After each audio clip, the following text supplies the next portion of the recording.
ಮಂಕಾದ ವಿಸ್ಮಯ ತನ್ನ ಮನೆಯವರ ನೆನಪಾಗಿ ಅಳಲು ಆರಂಭಿಸುತ್ತಾಳೆ. ಆರತಿಯವರು ಅವಳ ಬಳಿ ಬಂದು ಅವಳ ತೋಳು ಬಳಸಿ ಎದೆಗಪ್ಪಿಕೊಂಡರು. ಅವಳ ಮನಸ್ಥಿತಿಯನ್ನು ಬಲ್ಲವರಾಗಿದ್ದರು. ಹತ್ತು ಹತ್ತು ತುಸು ಸಮಾಧಾನವಾದ ಬಳಿಕ ಆರತಿಯವರಿಗೆ, ನಾನು ಮನೆಗೆ ಫೋನ್ ಮಾಡ್ಬೇಕಿತ್ತು, ನನ್ನ ಫೋನ್ ಕೊಡಿ ಅಮ್ಮ ಎಂದಳು. ಬೇಡ ಕಂದ, ನಿನ್ನ ಸಮಸ್ಯೆ ಏನು ಅಂತ ನನಗೆ ಗೊತ್ತಿಲ್ಲ. ನಿನ್ನ ಅಣ್ಣ ಕರೆದುಕೊಂಡು ಹೋಗ್ತಾನೆ ಅಂದಿದ್ದಾನೆ. ನೀನು ಕರೆ ಮಾಡೋದ್ರಿಂದ ಮತ್ತೆ ನಿನ್ನ ಅಣ್ಣನಿಗೆ ಅಥವಾ ನಿಮ್ಮ ಮನೆಯವರಿಗೆ ಸಮಸ್ಯೆ ಎದುರಾದರೆ ಅಂದರು ಮೆಲುವಾಗಿ. ನನ್ನ ಬಗ್ಗೆ ನಿಮಗೇನು ಗೊತ್ತಿದೆ ಅಮ್ಮ? ಗೊತ್ತಿಲ್ಲವಾದ್ರೆ ನಾನ್ ನಿಮ್ಗೆ ಎಲ್ಲ ಹೇಳ್ಬೇಕು. ಆಯ್ತು, ಹೇಳ್ವಿಯಂತೆ. ಮೊದಲು ಸ್ನಾನ ಮಾಡು. ನನ್ನ ಮಗಳ ಬಟ್ಟೆ ಇದೆ, ಅದನ್ನೇ ಹಾಕಿಕೋ ಅಂದು ಅವಳನ್ನು ಮಾಡಿ ಮೇಲಿನ ರೂಮ್ ಒಂದಕ್ಕೆ ಕಳುಹಿಸಿದರು. ಸ್ನಾನ ಮಾಡಿ ಬಂದ ವಿಸ್ಮಯ ಸೀದಾ ದೇವರ ಕೋಣೆಗೆ ಹೋಗಿ ಕೈ ಮುಗಿದು ಕುಳಿತು ಬಿಟ್ಟಳು. ಅವಳಿಗೆ ಸಾಕಷ್ಟು ಮಾತನಾಡುವುದಿತ್ತು ದೇವರಲ್ಲಿ. ಕಣ್ಣೀರು ಹರಿಸುತ್ತಾ, ಯಾಕೆ ದೇವರೇ ಹೀಗೆ ಮಾಡ್ದೆ? ನನ್ನ ಅಕ್ಕ ಅದೆಷ್ಟು ನಂಬಿದ್ದಳು, ನಿನ್ನ ಅದೆಷ್ಟು ಪೂಜೆ ಪುರಸ್ಕಾರ ಮಾಡಿದ್ದಳು, ಆದ್ರೆ ಅವಳಿಗೇನೆ ಅನ್ಯಾಯ ಮಾಡಿದೆಯಲ್ಲ ದೇವ್ರೆ. ಅದೆಷ್ಟು ನೋವುಂಡಿದ್ದಳು ಮದುವೆ ನಂತರ. ಯಾವತ್ತು ಯಾರಿಗೂ ಕೇಡು ಬಯಸದವಳಲ್ಲ, ಹಾಲಿನಂತೆ ಬಿಳಿಯಾದ ಪರಿಶುದ್ಧ ಮನದವಳು ಎಂದು ಇನ್ನೇನು ಹೇಳಿಕೊಂಡು ಬಿಕ್ಕಳಿಸಿ ಅಳುತ್ತಿದ್ದಳು. ಹತ್ತು ಮನ ಹಗುರ ಮಾಡಿಕೊಳ್ಳಲಿ ಅಂತ ಆರತಿಯವರು ಸುಮ್ಮನಾದರು. ಅದೆಷ್ಟು ಸಮಯದ ಬಳಿಕ ಎದ್ದು ಬಂದ ವಿಸ್ಮಯಳನ್ನು ದಿಟ್ಟಿಸಿ ನೋಡಿ ಆರತಿಯವರು, ಎಷ್ಟು ಮುದ್ದಾಗಿದ್ದಾಳೆ ಹುಡುಗಿ, ಆದ್ರೆ ಮುಖದಲ್ಲಿ ನಗುವಿಲ್ಲದೆ ಕಲೆಗುಂದಿದ್ದಾಳೆ. ಅದೇನು ನೋವಿದೆಯೋ ಆದಷ್ಟು ಬೇಗ ತಿಳಿದುಕೊಂಡು ನಾನು ಏನಾದ್ರೂ ಪರಿಹಾರ ಹುಡುಕ್ಲೇಬೇಕು ಅಂದುಕೊಂಡರು ಮನದಲ್ಲೇ. ಊಟಕ್ಕೆ ಬಂದ ಹರಿಪ್ರಸಾದ್ ಅವರ ವಿಸ್ಮಯಳನ್ನು ನೋಡಿ, ಹೇಗಿದ್ದೀಯ ಕಂದ ಇವಾಗ ಮಮತೆಯಿಂದ ಕೇಳಿದರು. ಪರವಾಗಿಲ್ಲ ಅಂಕಲ್, ಚೆನ್ನಾಗಿದ್ದೀನಿ. ಊಟದ ಮುಂದೆ ಕೂತು ಬೆರಳಾಡಿಸುತ್ತಿದ್ದ ವಿಸ್ಮಯಳನ್ನು ಕಂಡ ಆರತಿಯವರು ತಾವೇ ಊಟ ಮಾಡಿಸಿದರು. ಅದ ಕಂಡು ವಿಸ್ಮಯಳಿಗೆ ತನ್ನ ಮನೆಯವರನ್ನು ನೆನೆದು ಮತ್ತೆ ಕಣ್ಣೀರಾದಳು. ಕೈ ಹದುಮಿ ಕಣ್ಣಲ್ಲೇ ಸಮಾಧಾನ ಮಾಡಿದ ಆರತಿಯವರು ಕೈತುತ್ತು ನೀಡಿ ಅವಳ ಹೊಟ್ಟೆ ತುಂಬ ಊಟ ಮಾಡಿಸಿದರು. ರಾತ್ರಿ 10 ಗಂಟೆ ಆಯಿತು. ಪ್ರಮೋದ್ನ ಕಾಲ್ಗೆ ಆರತಿಯವರು ಕಾಯುತ್ತಿದ್ದರು. ನಾನು ವಿಸಿಟಿಂಗ್ ಕಾರ್ಡ್ ಕೊಟ್ಟರು, ಇಷ್ಟೊತ್ತಾದರೂ ಫೋನ್ ಮಾಡಿಲ್ಲ ಯಾಕೆ? ಏನಾದ್ರೂ ಸಮಸ್ಯೆ ಆಗಿರ್ಬೋದಾ? ನಾಳೆ ಬೆಳಿಗ್ಗೆ ತನಕ ನೋಡೋದು, ಆಮೇಲೆ ನಾನೇ ಏನಾದ್ರೂ ಮಾಡ್ಬೇಕು. ಅಲ್ಲಿಂದ ಏನೋ ನಿರ್ಧರಿಸಿದವರಂತೆ ತಮ್ಮ ಪತಿ ಹರಿಪ್ರಸಾದ್ ರವರನ್ನು ಕರೆದುಕೊಂಡು ಸೀದಾ ವಿಸ್ಮಯ ಇದ್ದ ರೂಮಿಗೆ ಹೋದರು. ಸುಮ್ಮನೆ ರೂಮಿನ ಬೆಡ್ ಮಧ್ಯದಲ್ಲಿ ಕೂತು ಕಣ್ಣೀರು ಹರಿಸುತ್ತಿದ್ದವಳನ್ನು ನೋಡಿ ಕರುಳು ಕಿವಿಚಿದಂತಾಯ್ತು ಇಬ್ರಿಗೂ. ಹತ್ತಿರ ಹೋಗಿ ವಿಸ್ಮಯ ಎಂದು ಮೃದುವಾಗಿ ಕರೆದರು. ತಾವೇ ಅವಳ ಕಣ್ಣೀರನ್ನು ಒರೆಸಿ, ನಿನ್ನ ಸಮಸ್ಯೆ ಏನಮ್ಮ? ನಮ್ ಜೊತೆ ಯಾವುದೇ ಮುಚ್ಚುಮರೆ ಇಲ್ಲದೆ ಹೇಳ್ಬೇಕು. ನಾನದಕ್ಕೆ ಪರಿಹಾರ ಹುಡುಕ್ಬೇಕು ಅಂದ್ಕೊಂಡಿದ್ದೀನಿ, ಹೇಳು ಎಂದರು ಆತ್ಮೀಯವಾಗಿ. ಸರಿನಮ್ಮ, ಹೇಳ್ತೀನಿ ಎಂದಳು. ಅವರು 1 ನಿಮಿಷ ಅಂದು ತಮ್ಮ ಹ್ಯಾಂಡ್ ಕ್ಯಾಮರಾವನ್ನು ತಂದು ವಿಸ್ಮಯ ಸರಿಯಾಗಿ ಕಾಣುವಂತೆ ಕೂರಿಸಿದರು. ಅವಳು ಹೇಳತೊಡಗಿದಂತೆ ಇಬ್ಬರಿಗೂ ಕನಸು ನನಸು ಅನ್ನುವಂತೆ ಭಾಸವಾಯಿತು. ನವೀನ್ ತರದವರು ಇದ್ದಾರಾ ಅಂತ ತಮ್ಮಲ್ಲೇ ಕೇಳಿಕೊಂಡರು. ವಿಸ್ಮಯ ವಿವರಿಸುತ್ತಿದ್ದಂತೆ ಕೆಲವೊಂದು ಕಡೆ ತಾವು ಅತ್ತರು ಅವಳೊಡನೆ. ವಿಶಾಖಳನ್ನು ನೆನೆದು ಅವಳಿಗೆ ಬಂದೊದಗಿದ ಪರಿಸ್ಥಿತಿಯು ಯಾವ ಹೆಣ್ಣು ಮಗಳಿಗೆ ಬಾರದಿರಲಿ, ಆಗ ಅವಳ ಆತ್ಮಕ್ಕೂ ಶಾಂತಿ ಕೋರುವಂತೆ ಅಂತ ದೇವರಲ್ಲಿ ಪ್ರಾರ್ಥಿಸಿದರು. ಅವಳು ಹೇಳಿದ್ದೆಲ್ಲ ಮುಗಿಸಿದ ನಂತರ ಹರಿಪ್ರಸಾದ್ ನೋವಿನಿಂದ ತಮ್ಮ ರೂಮಿಗೆ ಹೋಗಿ ಧ್ಯಾನಕ್ಕೆ ಕೂತರು. ವಿಸ್ಮಯಳನ್ನು ತಟ್ಟಿ ಮಲಗಿಸಿದ ನಂತರ ಡಾಕ್ಟರ್ ಆರತಿಯವರು ಅವಳು ಹೇಳಿದ್ದೆಲ್ಲವೂ, ಅವಳು ತಂದಿದ್ದಂತ ಸಾಕ್ಷಿಗಳನ್ನೆಲ್ಲ ನಮ್ಮ ಮನೆಯಲ್ಲಿರುವ ಸಿಸ್ಟಮ್ ಅಲ್ಲಿ ಸೇವ್ ಮಾಡಿದರು. ಜೊತೆಗೆ ತಮ್ಮ ಖಾಸಗಿ ಲ್ಯಾಪ್ಟಾಪ್ ಅಲ್ಲಿ ಸೇವ್ ಮಾಡಿ ಇಟ್ಟರು. ಇದರ ಬಗ್ಗೆ ವಿಸ್ಮಯ ಹರಿಪ್ರಸಾದ್ ಇಬ್ಬರಿಗೂ ತಿಳಿಸಲಿಲ್ಲ. ಇನ್ನು ಕಮಿಷನರ್ಗೆ ತಿಳಿಸುವುದಷ್ಟೇ ಬಾಕಿ ಅಂದುಕೊಂಡು ಮರುದಿನ ಬೆಳಿಗ್ಗೆ ಫೋನ್ ಹಾಯಿಸಿದರು. ಡಾಕ್ಟರ್ ಆರತಿಯವರು ಒಬ್ಬ ಪ್ರಭಾವಿ ಡಾಕ್ಟರ್ ಆಗಿದ್ದರು. ಕಮಿಷನರ್ ಕಾಂಟ್ಯಾಕ್ಟ್ ಪಡೆಯುವುದು ಕಷ್ಟದ ಕೆಲಸವಾಗಿಲ್ಲ ಅವರಿಗೆ. ಈತ ಪೂರ್ತಿ ವಿಷಯ ತಿಳಿದ ಕಮಿಷನರ್ ವಿಕ್ರಮ್ ಸಿಂಹರು ಅವತ್ತೇ ಮಧ್ಯಾಹ್ನ ಸಮಯದಲ್ಲಿ ಹೋಟೆಲ್ ಒಂದರಲ್ಲಿ ಭೇಟಿಯಾಗುವುದಾಗಿ ತಿಳಿಸಿದರು. ಆಫೀಸ್ ಹತ್ರ ಕರೆಸಿದರೆ ನವೀನ್ಗೆ ತಿಳಿದು ಪ್ರಾಣಾಪಾಯವಾಗುವುದೆಂದು ಹಾಗೆಯೇ ವಿಸ್ಮಯಳನ್ನು ಕರೆತರಲು ಸೂಚಿಸಿದರು. ನವೀನ್ ಅಂತೂ ಹುಚ್ಚನಂತೆ ತನ್ನ ಚೇಲಗಳಿಗೆ ಹುಡುಕಲು ಹೇಳಿದ್ದ. ಎಲ್ಲೂ ಸಿಗದಾಗ ಮತ್ತೆ ಪ್ರಮೋದ್ ಬಳಿ ಬಂದು, ನೋಡಿದ್ದು ಕೊನೆಯ ಅವಕಾಶ, ಹೇಳುದಾದ್ರೆ ಈಗಲೇ ಹೇಳು, ಇಲ್ಲದಿದ್ರೆ ಇವಳನ್ನು ವಿಶಾಖದಲ್ಲಿಯೇ ಕಲಿಸಬೇಕಾಗುತ್ತದೆ. ನೋಡು ನವೀನ್, ನನಗೂ ಇವಾಗ ಎಲ್ಲಿ ಇದ್ದಾಳೆ ಅಂತ ಗೊತ್ತಿಲ್ಲ. ನನಗೂ ಭಯ ಆಗ್ತಿದೆ. 1 ದಿನ ಆಯ್ತು ಅವಳು ನನಗೂ ಫೋನ್ ಮಾಡ್ಲಿಲ್ಲ. ನೋಡು, ನನ್ನ ಫೋನ್ ನಿನ್ನ ಕೈಯಲ್ಲಿ ಇದೆ ತಾನೆ? ಮನೆಗೂ ಕಾಲ್ ಮಾಡಿದ್ದಾಳೋ ಗೊತ್ತಿಲ್ಲ ಎಂದಾಗ ನವೀನ್ ಅವನ ಮೊಬೈಲ್ ನೋಡಿದ. No miss call. ಇತ್ತಲ್ಲಿಂದ ಕರೆ ಮಾಡೋ ಹಾಗೆ ಇರ್ಲಿಲ್ಲ. ಯಾಕೆಂದ್ರೆ ಪ್ರಮೋದ್ ಪೊಲೀಸ್ ಆಗಿದ್ದರಿಂದ ಅವನು ಕಾಣೆಯಾಗಿರೋ ವಿಷಯ ಈಗಾಗಲೇ ಡಿಪಾರ್ಟ್ಮೆಂಟ್ಗೆ ತಿಳಿದಿರುತ್ತದೆ. ಇನ್ನು ಪ್ರಮೋದ್ ಮನೆಯಲ್ಲಿ ತನ್ನ ಚೇಳಗಳನ್ನು ಬಿಟ್ಟಿರುತ್ತಾನೆ. ಅಲ್ಲಿಗೂ ಯಾವುದೇ ಕರೆ ಬಂದಿರುವುದಿಲ್ಲ. ನವೀನ್ ಗಾಢವಾಗಿ ಯೋಚಿಸಿ ಹೀಗೆ ಮಾಡಿದ್ರೆ ಅಪಾಯ ಇಲ್ಲ ಅಂದುಕೊಂಡು ಕುಹಕದ ನಗೆ ನಕ್ಕ. ಆಮೇಲೆ ಪ್ರಮೋದ್ ಕಡೆ ತಿರುಗಿ, ನಿನ್ನ ತಂಗಿ ತುಂಬಾ ಇಂಟೆಲಿಜೆಂಟ್ ಅಲ್ವಾ? ಅದು ಅಲ್ದೆ ನೀನ್ ಬರೋ ಮುಂಚೆ ಕಮಿಷನರ್ಗೆ ಫೋನ್ ಮಾಡಿದ್ಯಾ? ವಿಸ್ಮಯಳಿಗೂ ಕಮಿಷನರ್ಗೂ ನಿನ್ನ ಮೂಲಕ ಲಿಂಕ್ ಇದ್ದೇ ಇರುತ್ತೆ. ಸೊ ನೆಕ್ಸ್ಟ್ ಅವಳ ಪ್ಲಾನ್ ಇದೇ ಆಗಿರುತ್ತೆ ಅಲ್ವಾ? ಕೇಳಿದಾಗ ಅವನ ಉದ್ದೇಶ ತಿಳಿದ ಪ್ರಮೋದ್ ಭಯದಿಂದ ಬೆವತು ಹೋದ. ಪ್ಲೀಸ್ ನವೀನ್, ಅವಳಿಗೆ ಏನು ಮಾಡ್ಬೇಡ.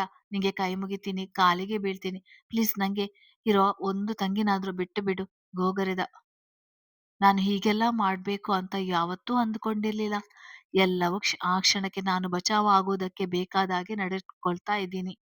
ನಂಗೆ ಮೊದ್ಲೇ ವಿಷಯ ತಿಳಿಸಿದ್ರೆ ಈ ತರ ಖಂಡಿತ ಆಗ್ತಿರ್ಲಿಲ್ಲ. ನಂಗೂ ವಿಸ್ಮಯನ ಸಾಯಿಸ್ಬೇಕಂತ ಯಾವ ಆಸೆನೂ ಇಲ್ಲ. ಅವಳು ನನ್ನ ಮೊದಲ ಪ್ರೀತಿ. ಆದ್ರೆ ಏನ್ ಮಾಡ್ಲಿ, ಅವಳಿಂದ ನಂಗೆ ಅಪಾಯ ಆದ್ರೆ ನಾ ಬದುಕ್ಬೇಕಾದ್ರೆ ಅವಳು ಸಾಯ್ಲೇಬೇಕು ಅಷ್ಟೇ. ಪ್ಲೀಸ್ ನಿನ್ನ ಕೈ ಮುಗಿತೀನಿ, ಅವಳಿಗೆ ಏನು ಮಾಡ್ಬೇಡ. ಬೇಕಾದ್ರೆ ನನ್ನ ಸಾಯಿಸು, ಆಮೇಲೆ ಎಲ್ಲಾದ್ರೂ ಬಿಸಾಕು. ಅದನ್ನ ನ್ಯೂಸ್ನಲ್ಲಿ ನೋಡಿ ಅವಳು ಖಂಡಿತ ಪೊಲೀಸ್ ಹತ್ರ ಹೋಗಲ್ಲ ಅಂತ ಪ್ರಮೋದ್ ಗೋಳು ಇಡ್ಬೇಕಾದ್ರೆ, ನಿನ್ನ ಸಾಯಿಸಿದ್ರೆ ಏನ್ ಯೂಸ್ ಇಲ್ಲ ಕಣೋ. ಆಮೇಲೆ ಎಲ್ಲ ತಿಳಿದಿರುವ ವಿಸ್ಮಯ ನಿಮ್ಮಿಬ್ಬರ ಸಾವಿಗೆ ಕಾರಣ ಆದ ನನ್ನ ಮೇಲಿನ ದ್ವೇಷದಿಂದಾದ್ರೂ ಅವಳು ಹಠ ಸಾಧಿಸಿ ತನ್ನ ಕೆಲಸ ಮುಗಿಸ್ತಾಳೆ. ನಾನದೆಲ್ಲ ಥಿಂಕ್ ಮಾಡಿ ಆಯ್ತು ಕಂದ ಅಂತ ಪ್ರಮೋದ್ ಕೆನ್ನೆ ತಟ್ಟಿದ. ದಯವಿಟ್ಟು ನನ್ನ ಬಿಡು, ನಾನು ಅವಳನ್ನ ಹುಡುಕಿ ಈ ಸತ್ಯ ಎಲ್ಲ ಆಚೆ ಬರದ ಹಾಗೆ ನಾನ್ ನೋಡ್ಕೊಳ್ತೀನಿ, ನನ್ನ ನಂಬು ಪ್ಲೀಸ್. ಅವನಿಗೆ ತನಕ್ಕಿಂತ ತನ್ನ ತಂಗಿಯದೇ ಚಿಂತೆಯಾಗಿತ್ತು. ಅಬ್ಬಬ್ಬ, ಏನ್ ನಾಟಕನೋ ನಿಂದು. ನಾನ್ ನಂಬೇಕಾ? ನಿನ್ನ ಬಿಟ್ರೆ ನನ್ಗೆ ಅವಳ ಹತ್ರ ಸುಳಿಯೋಕ್ಕೂ ಆಗೋಲ್ಲ ಅಂತ. ತಪ್ಪು, ನಾನ್ ಮಾಡೋಲ್ಲ. ನೀ ನನ್ ಬಳಿ ಇದ್ರೇನೆ ನಂಗೆ ಪ್ರಯೋಜನ. ಆ ಪ್ರಮೋದ್ ಗೋಗರಿಯುತ್ತಾನೇ ಇದ್ದ. ಆದ್ರೆ ನವೀನ್ ಕೇಳಿಸದವನಂತೆ ಇದ್ದ. ತನ್ನ ಬ್ಯಾಂಗ್ಳೂರಿನ ಮತ್ತು ಮಂಗಳೂರಿನ ಚೇಲೆಗಳಿಗೆ ಕಮಿಷನರ್ ಆಫೀಸ್ ಹತ್ರ ಮತ್ತೆ ಕಮಿಷನರ್ ಓಡಾಡ್ಬೇಕಾದ್ರೆ ಫಾಲೋ ಮಾಡೋಕೆ ಹೇಳ್ದ. ಅದನ್ನು ಕೇಳಿ ಪ್ರಮೋದ್ ಜಂಗಬಲವೇ ಕುಸಿದಂತಾಯ್ತು. ಇವನು ನನ್ ಮಾತು ಕೇಳೋಲ್ಲ. ಒಂದ್ ವೇಳೆ ಇವನ ತರ ಅವಳು ಕಮಿಷನರ್ನನ್ನು ಮೀಟ್ ಮಾಡಿದ್ರೆ ಮುಂದೆ ಯೋಚಿಸಲು ಭಯವಾಯ್ತು. ನವೀನ್ ಮಾಡುವ ವ್ಯವಹಾರ ಕೆಟ್ಟದಾಗಿದ್ದರಿಂದ ಅದರಿಂದ ಹೊರಬರಲು ಬೇಕಾದಷ್ಟು ತಂತ್ರಗಳಿದ್ದವು. ಅವನಿಗೆ ಇದೆಲ್ಲ ಚಿಟಿಕೆ ಹೊಡೆಯೋದ್ರಲ್ಲಿ ಮುಗಿಯೋ ಕೆಲ್ಸ. ದೇವರೇ, ಆಂಜನೇಯ ಕಾಪಾಡು ಅಂತ ದೇವರಿಗೆ ಮನಸ್ಸಿನಲ್ಲಿ ಕೈ ಮುಗಿದ. ಆದ್ರೆ ವಿಧಿ ನಿಯಮವೇ ಬೇರೆನೇ ಇದೆ, ಯಾರಿಗೂ ಗೊತ್ತಿಲ್ಲ. ಇತ್ತ ಆರತಿಯವರು ಬೇಗನೆ ಎದ್ದಿದ್ದರಿಂದ ರೆಡಿಯಾಗಿದ್ದರು. ವಿಸ್ಮಯಳು ಎದ್ದು ಬಂದಳು. ರಾತ್ರಿಯೆಲ್ಲ ಹತ್ತಿದ್ದರಿಂದ ಏನೋ ಕಣ್ಣೆಲ್ಲ ಕೆಂಪಾಗಿತ್ತು. ಆದ್ರೆ ಮನ ತುಸು ಹಗುರವಾಗಿತ್ತು.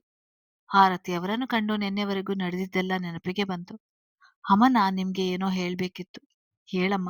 ಅದೀ ಸಾಕ್ಷಿಗಳನ್ನು ಕಮಿಷನರ್ ಸರ್ಗೆ ತಿಳಿಸಬೇಕಿತ್ತು. ಅದಕ್ಕೆ ಕೇಳಿ ನಾನು ಆಗಲೇ ಎಲ್ಲ ರೆಡಿ ಮಾಡ್ಕೊಂಡಿದ್ದೀನಿ. ನೀ ಬೇಗ ತಿಂಡಿ ತಿಂದು ರೆಡಿ ಆಗು ಅಂದರು.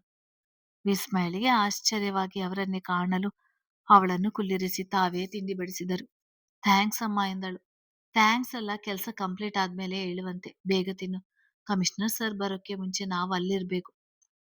ಸರಿ ಎಂದು ಗಡಿಬಿಡಿಯಿಂದ ತಿಂದು ಎಲ್ಲಾ ಸಾಕ್ಷಿಗಳನ್ನು ಒಂದು ಕವರ್ನಲ್ಲಿಟ್ಟುಕೊಂಡು ಬೇಗ ಬೇಗನೆ ವಿಸ್ಮಯ ಆರತಿಯವರು ಹರಿಪ್ರಸಾದ್ ರವರು ಹೊರಟರು. ಪ್ರಮೋದ್ ಮುಂದೆ ಕೂತಿದ್ದ ನವೀನ್ ಕಾಲ್ ಬಂತು. ಮಂಗಳೂರಿನ ಚೇಲಾ ಕಡೆಯಿಂದ ಫೋನ್ ಬಂತು. ಅಲ್ಲಿ ಎಲ್ಲ ನಾರ್ಮಲ್ ಆಗಿದೆ. ಪ್ರಮೋದ್ ಮಿಸ್ಸಿಂಗ್ ಬಿಟ್ರೆ ಅಂದ. ಹೌದಾ ಎಂದು ಕರೆಕ್ಟ್ ಆಗಿ ಗಮನ ಕೊಡಿ ಎಂದ. ಇನ್ನು ಬ್ಯಾಂಗ್ಳೂರ್ ಕಡೆಗೆ ತಾನೇ ಕಾಲ್ ಮಾಡ್ದ. ಇಲ್ಲಿಂದ ಬಾಸ್ ಕಮಿಷನರ್ ಆಫೀಸ್ ಮುಂದೆನೆ ಇದ್ದೀವಿ ಬಾಸ್. ಇಷ್ಟೊತ್ತಿನವರೆಗೆ ಫೋಟೋದಲ್ಲಿರುವ ಹುಡುಗಿ ಆಗ್ಲಿ ಅನುಮಾನ ಬರುವ ವ್ಯಕ್ತಿಗಳಾಗಿ ಈ ಕಡೆ ಬಂದಿಲ್ಲ ಬಾಸ್. ಆದ್ರೆ ಕಮಿಷನರ್ ಎಲ್ಲೋ ಹೊರಡುವ ಆಗಿದೆ. ಅವ್ರು ಹೋಗೋ ಸೆಕ್ಯೂರಿಟಿ ವೆಹಿಕಲ್ ಎಲ್ಲ ಚೆಕಿಂಗ್ ಆಗ್ತಾ ಇದೆ ಅಂತ ಬೈನಾಕುಲರ್ ನಿಂದ ಚೆಕ್ ಮಾಡ್ತಿದ್ದವನಂದ. ಗುಡ್. ಹಾಗಾದ್ರೆ ಫಾಲೋ ಮಾಡಿ ಅವರನ್ನು, ಹುಷಾರ್. ನೀವೆಲ್ಲೂ ಕಾಣಿಸ್ಕೊಳ್ಬೇಡಿ.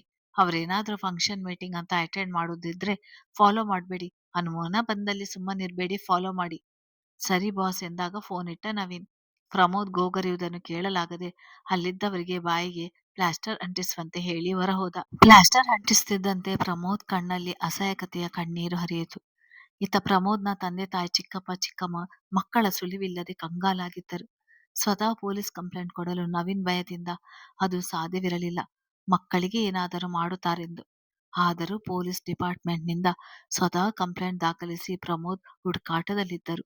ಇದು ಟಿವಿ ನ್ಯೂಸ್ ಚಾನೆಲ್, ಪೇಪರ್ ಎಲ್ಲ ಮಾಧ್ಯಮಗಳಲ್ಲಿ ಖ್ಯಾತ ಖಡಕ್ ಪೊಲೀಸ್ ಅಧಿಕಾರಿ ಪ್ರಮೋದ್ ತಮ್ಮ ತಂಗಿ ವಿಸ್ಮಯರೊಂದಿಗೆ ನಿಗೂಢವಾಗಿ ಕಾಣೆಯಾಗಿದ್ದಾರೆ. ಅವರು ಕಡೆಯದಾಗಿ ಮಂಗಳೂರಿನ ಕಮಿಷನರ್ ಜೊತೆ ಅತಿ ಮುಖ್ಯವಾದ ಸಂಭಾಷಣೆ ನಡೆಸಿದ್ದಾರೆ. ಅದೇ ಕಡೆಯ ಕಾಲ್ ಆಗಿರುತ್ತದೆ. ಇದರಲ್ಲಿ ರಾಜಕೀಯ ವ್ಯಕ್ತಿಗಳ, ನಕ್ಸಲರ ಕೈವಾಡವಿದೆ ಎಂಬ ವಿಚಾರಣೆಯು ಹಾದಿಯಲ್ಲಿದೆ. ಎಲ್ಲಿ ನೋಡಿದರೂ ಇವರದೇ ಸುದ್ದಿ. ಇದರಿಂದ ಬ್ಯಾಂಗ್ಳೂರಿನ ಕಮಿಷನರ್ ವಿಜಯಸಿಂಹರು ಅಲರ್ಟ್ ಆಗಿದ್ದರು. ಅವರಿಗೆ ಪ್ರಮೋದ್ನ ವಿಷಯ ಆರತಿ ಅವರಿಂದ ತಿಳಿದಿದ್ದರೂ ಅದನ್ನು ಬಹಿರಂಗಪಡಿಸುವಂತಿಲ್ಲ. ಅದಕ್ಕೆ ಇರೋದು ಒಂದೇ ಸಾಕ್ಷಿ ಅಂದರೆ ವಿಸ್ಮಯ. ಅವಳನ್ನು ಮೊದಲು ಸೇವ್ ಮಾಡ್ಬೇಕಂತ ಡಾಕ್ಟರ್ ಆರತಿ ಅವರನ್ನು ಒಂದಷ್ಟಾಗಿ ಜನಸಂದಣಿ ಇಲ್ಲದಿರುವ ಹೋಟೆಲೊಂದಕ್ಕೆ ಬರ ಹೇಳಿದರು. ಜೊತೆಗೆ ತೀರಾ ಪರ್ಸನಲ್ ಎಂದು ತಮಗೆ ಅತಿ ಮುಖ್ಯವಾಗಿ ಬೇಕಾದ ಸೆಕ್ಯೂರಿಟಿಗಳನ್ನಷ್ಟೇ ತಮ್ಮ ಕಾವಲಿಗೆ ನೇಮಿಸಿ ಅವರ ಜೊತೆಗೆ ಕರೆತಂದಿದ್ದರು. ಕಮಿಷನರ್ ಸರ್ ವಿಜಯಸಿಂಹರು ಹೊರಡುವುದನ್ನು ಖಾತ್ರಿಪಡಿಸಿದ ನವೀನ್ ಚೇಲಗಳು ತುಸು ಅಂತರದಲ್ಲಿ ಕಮಿಷನರ್ ಗಾಡಿಯ ಹಿಂದೆ ಮುಂದಾಗಿ ಫಾಲೋ ಮಾಡುತ್ತಿದ್ದರು. ಸುಮಾರು 1 ಗಂಟೆಯ ನಂತರ ಹೋಟೆಲೊಂದರ ಪಕ್ಕ ಕಮಿಷನರ್ ಗಾಡಿ ನಿಲ್ಲಲು ಅನುವಾದಾಗ ನವೀನ್ ಚೇಲಾ ಬಾಸ್, ಅದ್ಯಾವುದೋ ಸಾಮಾನ್ಯ ಹೋಟೆಲ್ ಪಕ್ಕ ಇಳಿಯುತ್ತಿದ್ದಾರೆ. ತಕ್ಷಣ ನವೀನ್ಗೆ ಅಲ್ಲಿ ವಿಸ್ಮಯ ಇರಬಹುದೆಂದು ಅನುಮಾನ ಮೂಡುತ್ತದೆ ಮತ್ತು ಅವನ ಅನುಮಾನವು ನಿಜವಾಗಿರುತ್ತದೆ. ಹೇ, ಅವರು ಯಾವುದೋ ಕಾರಣಕ್ಕೂ ಒಳಗೆ ಹೋಗದಂತೆ ಸ್ವಲ್ಪ ಸಮಯ ಹೊರಗಡೆ ಇರುವಂತೆ ಮಾಡಿ. ಇಬ್ಬರು, ಒಬ್ಬ ಒಳಗಡೆ ಹೋಗಿ ವಿಸ್ಮಯ ಇದ್ದಾಳ ನೋಡಿ ಫಸ್ಟ್, ಆಮೇಲೆ ಇದ್ರೆ ಅವಳ ಕತೆ ಅಲ್ಲೇ ಮುಗಿಸಿ ಎಂದು ಹೇಳಿ ಕರೆ ಕಡಿತಗೊಳಿಸಿದವನ ಕಣ್ಣು ತೀರಾ ಕೆಂಪಾಗಿತ್ತು. ಪ್ರಮೋದ್ ಮೇಲಿನ ಕೋಪ ಹಿಮ್ಮಡಿಯಾಗಿತ್ತು. ಅದರಂತೆ ಇಬ್ಬರು ಕಮಿಷನರ್ ಸರ್ ಇಳಿದು ಹೋಟೆಲ್ನ ದ್ವಾರದ ಪಕ್ಕ ಬರುತ್ತಿದ್ದಂತೆ ಒಬ್ಬ ರೌಡಿ ಬಂದು ಅಚಾನಕ್ಕಾಗಿ ಅವರ ಕಾಲಿಗೆ ಬೀಳುತ್ತಾನೆ. ಸರ್, ದಯವಿಟ್ಟು ನನ್ನ ಹೆಂಡತಿ ಮಕ್ಕಳನ್ನು ಹುಡುಕಿಕೊಡಿ ಸ್ವಾಮಿ, ಕಾಣೆಯಾಗಿ 3 ದಿನ ಆಯ್ತು. ಯಾವ ಪೊಲೀಸರು ಹುಡುಕ್ತಾ ಇಲ್ಲ ಅಂತ ಮೊಸಳೆ ಕಣ್ಣೀರು ಸುರಿಸುತ್ತಾ ಕಾಲನ್ನು ಗಟ್ಟಿಯಾಗಿ ಹಿಡಿದುಕೊಂಡ. ಇದರಿಂದ ಕಮಿಷನರ್ ಸೆಕ್ಯೂರಿಟಿಗಳು ಅವನನ್ನು ಹಿಡಿಯಲೆತ್ನಿಸಿದರು. ಕಮಿಷನರ್ ವಿಜಯಸಿಂಹರು ತಡೆದು ವಿಷಯ ಏನೆಂದು ಕೇಳಲು ಅನುವಾದಾಗ ಮಗದೊಬ್ಬ ರೌಡಿ ಆಗಲೇ ಒಳಗೋಗಿದ್ದ. ಹೊರಗಡೆ ಗಲಾಟೆಯಾದಂತಾಗಿ ಹರಿಪ್ರಸಾದರು ಹೊರಗಡೆ ನೋಡಿ ಬರುವುದಾಗಿ ಹೊರಟರು.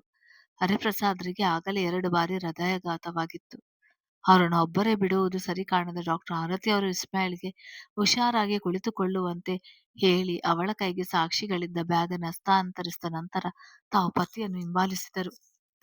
ಹೊರಗಿನ ಗಲಾಟೆಗೆ ಕೆಲ ಹೋಟೆಲಿನ ಸಿಬ್ಬಂದಿಯು ಹೊರಗೋಡಿದರು. ಹೊಳಬಂದ ರೌಡಿಗೆ ಹೋಟೆಲಿನ ಫ್ಯಾಮಿಲಿ ರೂಮ್ನಲ್ಲಿ ಕುಳಿತು ಪಾರ್ಶ್ವದಿಂದ ವಿಸ್ಮಯ ಕಾಣಿಸಿದಳು. ತಡ ಮಾಡದೆ ಒಳ ಹೋದವ ಅಲ್ಲಿ ಕ್ಲೀನಿಂಗ್ ಮಾಡ್ಬೇಕಾದ್ರೆ ಎತ್ತಿ ಕೊಟ್ಟಿದ್ದ 2 ದೊಡ್ಡ ಸೋಡಾ ಗಾಜಿನ ಬಾಟಲನ್ನು ಎತ್ತಿ ತಕ್ಷಣ ಕೂಡ ವೇಸ್ಟ್ ಮಾಡದೆ ಒಂದರಂತೆ 2 ವಿಸ್ಮಯಲ ತಲೆಯ ಹಿಂಬದಿಗೆ ಬಲವಾಗಿ ಹೊಡೆದ ರಭಸಕ್ಕೆ ತಲೆಯೇ ಭಾಗವಾದಂತೆ ಭಾಸವಾಗಿ ಕಿರುಚಲು ಆಗದಂತೆ ಅಲ್ಲಿ ಟೇಬಲ್ ಮೇಲೆ ಕುಸಿದಳು. ರಕ್ತದ ಕೋಡಿಯೇ ಹರಿಯಿತು. ಟೇಬಲ್ ಮೇಲಿದ್ದ ಬ್ಯಾಗ್ ಎತ್ತಿಕೊಂಡಷ್ಟೇ ವೇಗವಾಗಿ ಏನೂ ಆಗದವರಂತೆ ಹೊರಟ. ಅಲ್ಲಿ ಆದ ಶಬ್ದಕ್ಕೆ ಹೋಟೆಲ್ನ ಸಿಬ್ಬಂದಿ ಧಾವಿಸುವಷ್ಟರಲ್ಲಿ ಎಸ್ಕೇಪ್ ಆದ. ಸಿಬ್ಬಂದಿಗಳೆಲ್ಲ ಜೋರಾಗಿ ಕಿರುಚುತ್ತಾ ರೂಮಿನಿಂದ ಹೊರಗೋಡಿ ಬಂದರು. ಅಷ್ಟೊತ್ತು ಹೊರಗಡೆಯ ಗಲಾಟೆಯಲ್ಲಿ ಬ್ಯುಸಿಯಾಗಿದ್ದ ಎಲ್ಲರೂ ಅಲರ್ಟ್ ಆಗಿ ಒಳ ಬಂದರು. ರಕ್ತದ ಮಡುವಿನಲ್ಲಿದ್ದ ವಿಸ್ಮಯಳನ್ನು ಕಂಡು ಆರತಿ ಅವರಿಗೆ ತಲೆ ಸುತ್ತಿದಂತಾಗಿ ಅಲ್ಲಿಯೇ ಕುಸಿದರು. ಅವರಿಗೆ ಅಲ್ಲಿ ಏನು ನಡೆದಿತ್ತೆಂಬುದು ಒಂದು ಕ್ಷಣಕ್ಕೂ ಊಹೆಗೂ ನಿಲುಕದಾರದ ಸತ್ಯವಾಗಿತ್ತು. ತಕ್ಷಣ ಸೆಕ್ಯೂರಿಟಿಯವರಿಗೆ ಬೇಗ ಹಾಸ್ಪಿಟಲ್ಗೆ ಶಿಫ್ಟ್ ಮಾಡಲು ಹೇಳಿದ ಕಮಿಷನರ್ ಸರ್. ಯಾರಿಗೂ ಮಾತೇ ಹೊರಡದಂತಹ ಪರಿಸ್ಥಿತಿ. ಹರಿಪ್ರಸಾದರು ಆರತಿಯವರ ಭುಜ ಬಳಸಿದಾಗ ವಾಸ್ತವಕ್ಕೆ ಬಂದ ಆರತಿಯವರು ರೀ ವಿಸ್ಮಯ ಎಲ್ಲಿ ಗಾಬರಿಯಿಂದ ಕೇಳಿದರು. ಆಗಿದ್ದನ್ನು ಸಂಕ್ಷಿಪ್ತವಾಗಿ ವಿವರಿಸಿ ಆರತಿಯವರನ್ನು ಕರೆದುಕೊಂಡು ವಿಸ್ಮಯಳನ್ನು ಕರೆದೊಯ್ಯುತ್ತಿದ್ದ ಗಾಡಿಯ ಹಿಂದೆ ಹೊರಡಲನುವಾದರು. ಕಮಿಷನರ್ ಸರ್ ಜೊತೆಗಿದ್ದ ಸೆಕ್ಯೂರಿಟಿ ಒಬ್ಬ ಹೊರಗಾಗಲೇ ಗಲಾಟೆ ಮಾಡಿದ್ದ ವ್ಯಕ್ತಿಯನ್ನು ಹುಡುಕಲು ಆತನೂ ಮಾಯವಾಗಿದ್ದ. ಕಮಿಷನ್ ಅವರಿಗೂ ವಿಷಯ ತಿಳಿದು ಇದೆಲ್ಲ ಪ್ರೀಪ್ಲಾನ್, ಛೇ ಎಂತ ಅನಾಹುತ ಆಯ್ತು. ಆ ಹುಡುಗಿಯನ್ನು ಬಿಡಲಿಲ್ಲ ಪಾಪಿ. ಆತನೇನಾದರೂ ಎದುರಿಗೆ ಸಿಕ್ಕರೆ ಎನ್ಕೌಂಟರ್ ಮಾಡುವಷ್ಟು ಕೋಪ ಉಕ್ಕಿತ್ತು. ಆರತಿಯವರಿಗೆ ಸಮಾಧಾನ ಮಾಡಿ ಆ ಸಮಯದಲ್ಲಿದ್ದ ವಿಸ್ಮಯಳಿಗೆ ತುರ್ತು ಚಿಕಿತ್ಸೆಯ ಅವಶ್ಯಕತೆ ಇದೆ ತಮಗೆ ತಿಳಿದಿರುವ ಪ್ರತಿಷ್ಠಿತ ಹಾಸ್ಪಿಟಲ್ಗೆ ವಿಸ್ಮಯಳನ್ನು ಸೇರಿಸಿದರು. ಇತ್ತ ನವೀನ್ಗೆ ಚೇಲಗಳು ಫೋನ್ ಮಾಡಿ ಎಲ್ಲಾ ವಿಷಯ ತಿಳಿಸಿದರು. ಹಾಗೆಯೇ ಸಾಕ್ಷಿಗಳು ತಮ್ಮ ಕೈ ಸೇರಿರುವುದಾಗಿ ತಿಳಿಸಿದರು. ಇದರಿಂದ ನವೀನ್ಗೆ ಬಹಳ ಖುಷಿಯಿಂದ ಕುಣಿದಾಡಿದ. ಪಕ್ಕದಲ್ಲಿದ್ದ ಪ್ರಮೋದ್ ಮುಖಕ್ಕೆ ನೀರೆರಚಿ ಎಲ್ಲಾ ವಿಷಯವನ್ನು ಅದುರಿದ. ತಂಗಿಯನ್ನು ಸಾಯಿಸಿರುವುದಾಗಿ ಹೇಳಿದ. ಅದನ್ನು ಕೇಳಿದ ಪ್ರಮೋದ್ನ ಎದೆ ಬಡಿತವೇ ನಿಂತಂತಾಯ್ತು. ತಲೆಯೆಲ್ಲ ತಿರುಗಿ ಹೊಟ್ಟೆಯಲ್ಲೆಲ್ಲ ಅತಿವಾದ ಸಂಕಟವಾದಂತಾಗಿ ಅವನಂದ ಮಾತುಗಳನ್ನು ಕೇಳಿ ಅಲ್ಲೇ ಮೂರ್ಛೆ ಹೋದ. ಇತ್ತ ವಿಸ್ಮಯ ಸ್ಥಿತಿ ಚಿಂತಾಜನಕವಾಗಿತ್ತು. ತೀರ ರಕ್ತಸ್ರಾವದಿಂದ ಸರ್ಜರಿ ಮಾಡುವುದೇ ರಿಸ್ಕ್ ಆಗಿತ್ತು. ಫೇಮಸ್ ನ್ಯೂರೋಸರ್ಜನ್ ಡಾಕ್ಟರ್ ಯತೀಶ್ ಮತ್ತು ಟೀಮ್ನವರನ್ನು ಇಮಿಡಿಯೇಟ್ ಆಗಿ ಕಮಿಷನರ್ನವರು ಕರೆಸಿದ್ರು. ಸುಮಾರು 12 ಗಂಟೆಗಳ ಸುದೀರ್ಘವಾದ ಸರ್ಜರಿ. ಒಂದು ಕಡೆಯಿಂದ ಅತಿಯಾದ ಇಂಟರ್ನಲ್ ಬ್ಲೀಡಿಂಗ್, ಗಾಜಿನ ತುಣುಕುಗಳನ್ನು ತೆಗೆಯುವುದೇ ದೊಡ್ಡ ಸಾಹಸವಾಯಿತು. ಮೆದುಳಿನ ಹಿಂಭಾಗವು ಜರ್ಜರಿಗೊಂಡಿತ್ತು. ಒಂದೆಡೆ ಹನಿ ಹನಿಯಾಗಿ ಬ್ಲಡ್ ಟ್ರಾನ್ಸ್ಫ್ಯೂಷನ್ ಆಗುತ್ತಿತ್ತು. 12 ಗಂಟೆಗಳ ಸರ್ಜರಿ 15 ಗಂಟೆ ತಗೊಂಡಿತ್ತು. ಓಟಿಯ ಬಾಗಿಲಲ್ಲಿ ಕುಳಿತ ಆರತಿಯವರು ಅಳುತ್ತಿದ್ದರು. ಅವಳ ಸರ್ಜರಿಯ ತನಕ ಆಹಾರವನ್ನು ಸೇವಿಸಲು ಮನಸ್ಸಾಗಲಿಲ್ಲ. ಕಡೆಗೂ ಸರ್ಜರಿ ಮಾಡಿ ಸುಸ್ತಾಗಿದ್ದ ಡಾಕ್ಟರ್ ಯತೀಶ್ ಅಂಡ್ ಟೀಮ್ ಹೊರಬಂದರು. ಸರ್ಜರಿ ಸಕ್ಸಸ್ ಆಗಿದೆ. ಆದರೆ ಅಂದರು. ಆರತಿಯವರಿಗೆ ಬಹಳ ಸಂತಸವಾಯಿತು. ಆದರೇನು ಡಾಕ್ಟರ್? ಆಕೆಗೆ ಮೆಮೊರಿ ಲಾಸ್ ಆಗಿರೋ ಸಾಧ್ಯತೆ ತುಂಬಾ ಇದೆ. ಆರತಿ ಅವರಿಗೆ ಅಳು ತಡೆಯಲಾಗದೆ ಹರಿಪ್ರಸಾದ್ ಅವರನ್ನ ಅಪ್ಪಿ ಹತ್ತರು. ಆರತಿ ಅಳ್ಬೇಡ, ಅವಳಿಗೆ ಪ್ರಜ್ಞೆ ಬರಲಿ, ಆಮೇಲೆ ನೋಡೋಣ ಎಂದು ಸಮಾಧಾನಿಸಿದರು. ಈ ವಿಷಯ ಹೊರಗೆಲ್ಲೂ ಲೀಕ್ ಆಗದಂತೆ ಎಚ್ಚರ ವಹಿಸಿದರು ಕಮಿಷನರ್. ವಿಸ್ಮಯ ಸತ್ತಳೆಂದು ತಿಳಿದು ಪ್ರಜ್ಞೆ ತಪ್ಪಿದ ಪ್ರಮೋದ್ನ ಮುಖಕ್ಕೆ ಮತ್ತೆ ನೀರೆರಿಸಿ ಎಬ್ಬಿಸಿದ ನವೀನ್. ಬಿಟ್ಟಾಗ ಗೆಲುವಿನ ನಗೆಯೊಂದಿಗೆ ಕೂತಿದ್ದ ನವೀನ್ ನೋಡಿ ಮನ ಕೋಪಗೊಳ್ಳಲೇ ಇಲ್ಲ. ಅಷ್ಟು ಶಕ್ತಿಯನ್ನು ಮಾನಸಿಕವಾಗಿ ಕಳೆದುಕೊಂಡಿದ್ದ. ತನ್ನವರನ್ನೆಲ್ಲ ಹಂತ ಹಂತವಾಗಿ ಕೊಂದ ಪಾಪಿಯ ಮುಖ ನೋಡಲು ಅಸಹ್ಯವಾಯಿತು. ಎಲ್ಲಾ ಮುಗಿಯಿತು, ಇನ್ನು ನೀನೊಬ್ಬನೇ ಬಾಕಿ ಅಂದ. ನಿನ್ನ ಕತೆನ ಮುಗಿಸಿದರೆ ನನ್ನ ಕತೆ ಆರಂಭ ಅಂತ ಅಟ್ಟಹಾಸದ ಗೆಲುವಿನ ನಗೆ ನಕ್ಕ. ಪ್ರಮೋದ್ ಯಾವ ಆಸೆಯೂ ಉಳಿದಿರಲಿಲ್ಲ. ನಮ್ಮ ಮೂವರ ಸಾವಿನ ಬಳಿಕ ನಮ್ಮ ತಂದೆ ತಾಯರನ್ನು ಉಳಿಸ್ತಾನೆಂಬ ಯಾವ ಭರವಸೆಯೂ ಉಳಿದಿಲ್ಲ. ಅದಕ್ಕಿಂತ ಮುಂಚೆ ನನ್ನ ಸಾವಾಗಲಿ ದೇವರೇ ಅಂತ ಅತೀವ ನೋವಿನಿಂದ ಬೇಡಿಕೊಂಡ.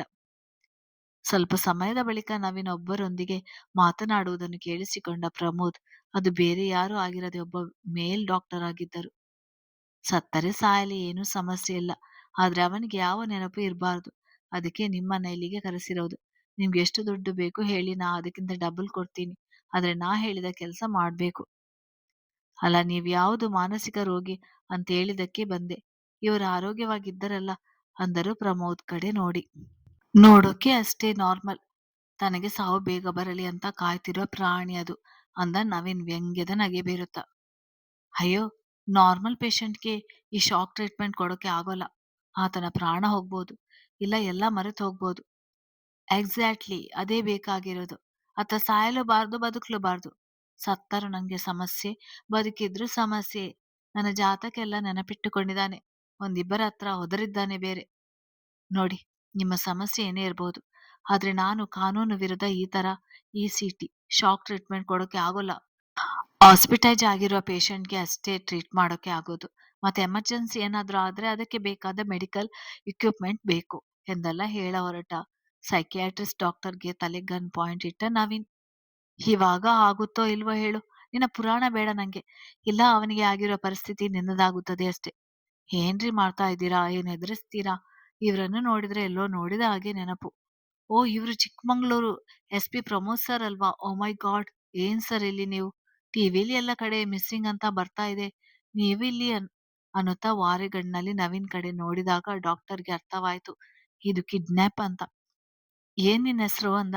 ಡಾಕ್ಟರ್ ವಿಶಾಲ್ ಅಂತ. ನೋಡು, ನಾನು ಹೇಳಿದಾಗೆ ಕೇಳಿದ್ರೆ ಈ ವಿಶಾಲವಾದ ಭೂಮಿ ಮೇಲೆ ಎಲ್ ಬೇಕಾದ್ರೂ ಬದುಕಬಹುದು. ಇಲ್ಲಾಂದ್ರೆ ಇವನ್ ಇರುವ ಪ್ಲೇಸ್ ನಿನ್ಗೆ ತೋರಿಸ್ಬೇಕಾಗುತ್ತೆ ಅಷ್ಟೇ ಅಂದಾಗ ತಲೆ ತಗ್ಗಿಸಿದ ಆತ. ಸರ್, ನನ್ನನ್ನು ಕ್ಷಮಿಸಿ. ಸಾಧ್ಯ ಆದ್ರೆ ನಾನಿಲ್ಲಿ ಅಸಹಾಯಕ. ಒಬ್ಬರು ಬದುಕಬೇಕಾದ್ರೆ ಇನ್ನೊಬ್ಬರು ಸಾಯಬೇಕೆಂಬುದು ಕೇಳಿದೆ ಅಷ್ಟೇ. ಈಗ ಕಣ್ಣಾರೆ ನೋಡ್ತಿದ್ದೀನಿ ಅಂತ ಕಣ್ಣು ತುಂಬಿ ಹೇಳಿದ. ಯಾರೋ ಹೊರಗಿನವರು ನನಗಾಗಿ ಕಣ್ಣೀರಿಡುತ್ತಿದ್ದಾರೆ. ನಮ್ಮವರೇ ಅಂದುಕೊಂಡವರು ನಮ್ಮ ಕತ್ತು ಕೊಯ್ದು ಬಿಟ್ಟರು ಅಂತ ಪ್ರಮೋದ್ ಅಂದುಕೊಂಡ.